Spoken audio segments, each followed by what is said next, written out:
नमस्कार दोस्तों, मैं यूनुस शेख आप सभी का आज की विशेष कहानी में हार्दिक स्वागत करता हूं। आज हम बात करने वाले महाराष्ट्र के बारामती विधानसभा क्षेत्र के बारे में। बारामती नाम सुनते ही हमारे सामने आ जाता है महाराष्ट्र का पवार परिवार। ये वही शहर है जो शरद पवार जी ने बसाया है, यानी कि इस शहर के लिए शरद पवार जी को पूरे देश में जाना जाता है, यानी कि पवारांची बारामती, यानी कि शरद पवार की बारामती, ऐसा इस शहर की पहचान बनाई है।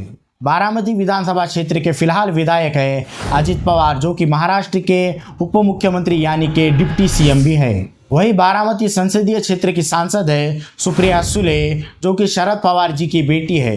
2024 के संसदीय चुनाव में सुप्रिया सुले के सामने चुनौती थी उन्हीं के भाई की पत्नी यानी कि सुनेत्रा पवार की। एक तरफ जब सुप्रिया सुले के सामने सुनेत्रा पवार की चुनौती थी तो उन्हें लगा कि शायद उनका हारना इस बार तय है। इतना ही नहीं बल्कि नरेंद्र मोदी, अमित शाह और सभी एनडीए गठबंधन वालों को ऐसा विश्वास था कि इस बार बारामती एनडीए जीत करके रहेगा, इस बार बारामती एनडीए के पास चली जाएगी। ऐसा दृढ़ विश्वास महाराष्ट्र के मुख्यमंत्री शिंदे जी और उप मुख्यमंत्री देवेंद्र फडणवीस जी को भी था। लेकिन यहाँ के वोटरों ने फिर से एक बार शरद पवार जी का साथ दे दिया और उनकी बेटी सुप्रिया सुले राष्ट्रवादी शरद पवार गठ से काफ़ी ज़्यादा वोट यानी कि तकरीबन 1.5 लाख वोटों से बारामती से संसदीय क्षेत्र से विजयी हो गई। ये हार अजित पवार जी के लिए काफ़ी बड़ी मानी जा रही थी। महाराष्ट्र के डिप्टी सीएम के लिए ये एक बहुत ही बड़ा सबक था जो कि लोगों ने सिखाया था, ऐसा महाविकास आघाड़ी के नेता कह रहे थे। इसके बाद सुनेत्रा पवार को अजित पवार ने राज्यसभा पर ले लिया, यानी कि उन्हें राज्यसभा सांसद बना दिया। लेकिन अब महाराष्ट्र में चुनाव होने 20 नवंबर को विधानसभा के। इसी में सामने खबर आई है कि महाराष्ट्र के विधानसभा क्षेत्र बारामती से अजित पवार के सामने इस बार चुनौती होगी उन्हीं के भतीजे यानी कि उन्हीं के भाई के लड़के युगेंद्र पवार की। युगेंद्र पवार अजित पवार के सगे भतीजे हैं। जहां चाचा शरद पवार की पार्टी को लेकर अजित पवार ने अपनी पार्टी कह दिया और पूरी पार्टी को अपने साथ लेकर चले गए, वैसे ही उन्हीं के सामने अब उन्हीं का भतीजा युगेंद्र पवार भी चुनौती दे रहा है। यानी कि शरद पवार चाचा के सामने अजित पवार है तो अजित पवार चाचा के सामने भी अब उन्हीं का भतीजा युगेंद्र पवार अब उन्हें चुनौती देने के लिए तैयार है, ऐसा कहने में आ रहा है। यहाँ तक कि उन्होंने अपना नामांकन पर्चा भी बारामती क्षेत्र से अजित पवार जी ने भी भर दिया और उनके भतीजे युगेंद्र पवार ने भी एनसीपी शरद पवार गुट से बारामती क्षेत्र से अपना नामांकन पर्चा भर दिया।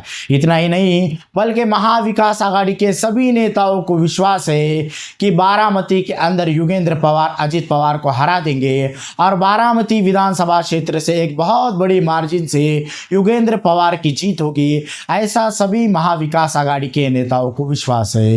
ये विश्वास होने का कारण भी ऐसा लोगों को लगता है कि शरद पवार जी की वजह से ही अजित पवार जी को लोग बारामती में से चुन करके दे रहे थे, यानी कि शरद पवार जी के वजह से ही अजित पवार जी का राजकीय कद इतना ज़्यादा बढ़ा, ऐसा वहाँ के संसद के और विधानसभा के लोगों का और महाविकास आघाड़ी के लोगों का विश्वास है, ऐसा महाविकास आघाड़ी के नेता बता रहे हैं।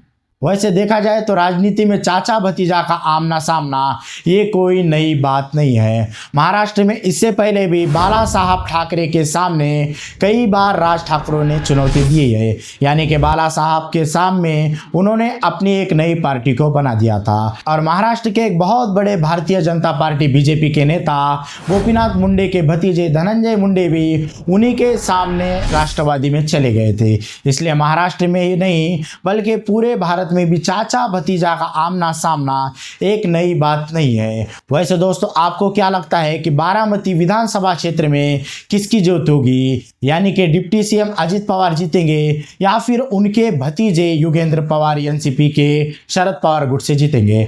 आपकी अपनी राय कमेंट सेक्शन में ज़रूर बताएं और वीडियो अच्छा लगे हो तो वीडियो को लाइक करें, चैनल को सब्सक्राइब करें और ऐसे नए इन्फॉर्मेटिव वीडियोज़ के लिए चैनल का बेल आइकन दबाना ना भूलें। जय हिंद, जय भारत।